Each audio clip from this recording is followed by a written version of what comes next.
Dia tahu bahwa dia telah sangat menyinggung keluarga putra tertuanya Zain.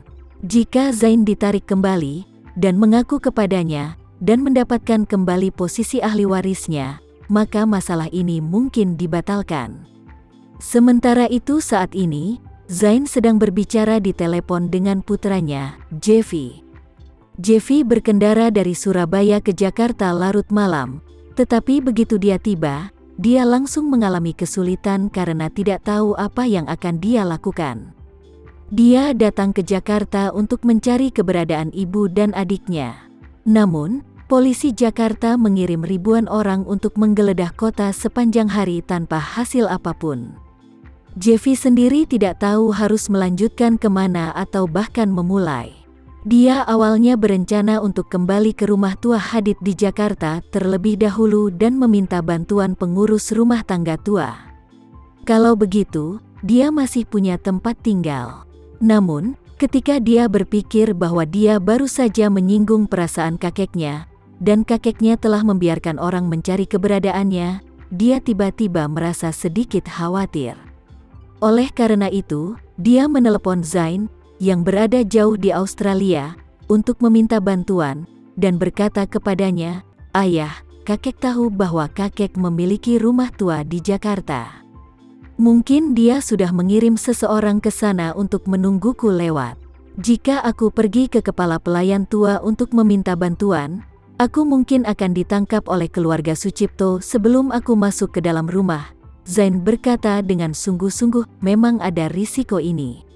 Aku pikir kamu harus lebih berhati-hati, jangan hubungi pengurus rumah tua dulu." Jeffy buru-buru bertanya, "Ayah, apa yang harus aku lakukan sekarang?" Seperti yang dia katakan, dia tidak bisa menahan perasaan sedikit gelisah. Dia tersedak dan berkata, "Ayah, aku tidak tahu harus berbuat apa sekarang. Ibu dan Ayu hilang. Aku ingin menemukannya, tetapi aku tidak memiliki kemampuan untuk menemukannya sama sekali, dan aku bahkan tidak memiliki penolong di sisiku. Aku merasa seperti sampah." Zain menghela nafas dan berkata dengan lega, "Anakku, jangan terlalu menyalahkan dirimu sendiri. Hal semacam ini jauh di luar jangkauan kendalimu. Aku akan mengatakan sesuatu yang buruk, bahkan kakekmu tidak dapat memahami semuanya. Bagaimana denganmu?" Jeffy menangis dan berkata, "Aku tidak ingin peduli padanya. Aku hanya ingin menemukan ibu dan Ayu secepat mungkin, dan mereka pasti aman. Jika tidak, aku tidak akan pernah memaafkan hal lama itu dalam hidupku." Setelah itu, Jeffy buru-buru berkata, "Ayah, kembalilah dan bantu aku. Ayah, kamu tidak di sini, aku terlalu terbatas sendirian." Zain Sucipto ragu-ragu sejenak dan kemudian berkata, "Anakku, dengarkan ayah. Sekarang juga kamu harus mencari tempat tinggal sementara di Jakarta dulu, tapi berhati-hatilah. Jangan sampai kamu mengungkapkan keberadaanmu ke publik, karena itu akan memancing para intel keluarga Sucipto. Aku akan menunggu gerakan kakekmu untuk melihat bendera mana yang akan dia ambil selanjutnya." Padahal, bagi Zain Sucipto, meski sudah melihat pemberitaan dan video yang diunggah Tama Renza, ia membenci Chen Sucipto, namun tetap tak berani memalingkan wajahnya dengan lelaki tua itu secara langsung. Alasan mengapa dia tidak berani memalingkan wajahnya juga sangat sederhana. Itu benar-benar kurangnya kemampuan di sisinya. Terlebih lagi, Zain bahkan tidak memiliki posisi kepala keluarga Sucipto, dan Chen Sucipto adalah pembuat keputusan sebenarnya di sini. Apalagi masyarakat modern sangat berbeda dengan masyarakat feodal. Masyarakat feodal dapat berusaha merebut tahta, tetapi dalam masyarakat modern, semua orang memperhatikan sistem hukum. Hampir semua aset grup Sucipto atas nama ayah. Bahkan jika pemegang saham lain memiliki saham grup Sucipto, saham tersebut sesuai dengan pemungutan suara. Hak sepenuhnya diserahkan kepada orang tua itu. Tidak mungkin merebut kekuatan lelaki tua itu. Bahkan jika lelaki tua itu terbunuh, saham atas nama lelaki tua itu akan dikaitkan dengan dana perwalian utama. Anggota keluarga Sucipto lainnya hanya dapat mengambil sebagian biaya hidup dari dana perwalian secara teratur. Mengambil kendali atas keluarga Sucipto akan menjadi mimpi. Oleh karena itu, bahkan jika Zain Sucipto tahu bahwa lelaki tua itu akan membunuh istrinya, dia juga akan membunuh putrinya yang lain. Ngomong-ngomong, dia tidak akan punya nyali untuk kembali dan menemukan lelaki tua itu dengan putus asa. Karena selama dia berani meninggalkan Australia tanpa izin ayahnya, dia bisa langsung dikenakan tahanan rumah.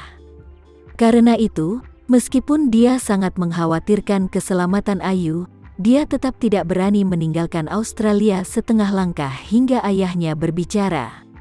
Dia bahkan tidak berani menelepon untuk menanyai lelaki tua itu, karena begitu dia membuat marah lelaki tua itu, nasibnya hanya akan menjadi lebih buruk atas dasar yang ada. Jeffy Sucipto masih muda dan belum pernah benar-benar mengalami apapun. Hal terbesar dan paling serius yang dia alami dalam hidupnya adalah ketika dia diculik di Jepang. Padahal, saat diculik, dia sudah terlanjur panik. Seluruh proses itu seperti burung puyuh yang setengah mati ketakutan. Dia jauh lebih tidak tenang daripada saudara perempuannya Ayu. Jadi semua tekanan saat ini terkonsentrasi di pundaknya sendiri, dan dia tidak bisa bernapas. Dia sangat merindukan ayahnya kembali dan menjadi tulang punggungnya, tetapi sayangnya, dia berani melanggar perintah orang tua itu, tetapi ayahnya tidak berani. Mendengar bahwa ayahnya berkata dia sedang menunggu, Jeffy Sucipto tidak bisa mengendalikan emosinya dan berteriak, "Menunggu? Ayah bilang haru menunggu." "Yah, tunggu apa lagi? Apa yang mau ayah tunggu? Apa kamu menunggu sampai berita kematian ibu dan Ayu akan diumumkan di publik? Hah? Apakah kamu akan kembali untuk pemakaman sesudahnya?" Zain Sucipto merasa bahwa setiap kata yang diucapkan anaknya seperti tamparan keras di wajah, membanting pipinya, membuatnya merasa jantungnya berdarah. Namun, dia tidak punya pilihan saat ini. Dia telah mengalami jauh lebih banyak hal daripada Jeffy. Dia tahu apa yang dimaksud dengan keberanian untuk tidak menjadi laki-laki, dan dia tahu apa yang dimaksud dengan perencanaan dan kemudian bertindak. Dia merasa bahwa mereka yang tahu bahwa lawan memiliki senjata dan jika dia bergerak dengan tangan kosong itu sama halnya dengan orang bodoh. Orang-orang seperti itu kebanyakan adalah umpan meriam bagi orang lain. Bagaimana mereka bisa memiliki kesempatan untuk menjadi pemain terkenal di medan perang? Putranya membuat marah orang tua itu. Menurutnya, dia sudah bodoh. Jika dia tidak mematuhi niat lelaki tua itu saat ini dan berlari kembali ke negara selama periode sensitif ini, dia pasti akan menyentuh timbangan terbalik lelaki tua itu. Begitu orang tua itu mengira dia pemberontak, maka mustahil baginya untuk memiliki kesempatan untuk bangkit kembali dalam hidupnya.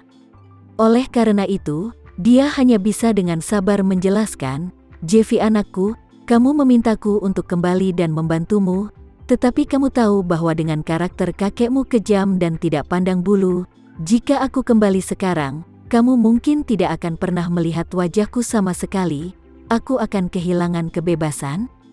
Bahkan mungkin saja kamu tidak akan pernah memiliki kesempatan untuk melihat aku lagi dalam hidupmu." Saat dia berkata, dia ragu-ragu selama beberapa detik dan berkata dengan serius, "Jeffy Sucipto, dengarkan ayahmu sekali.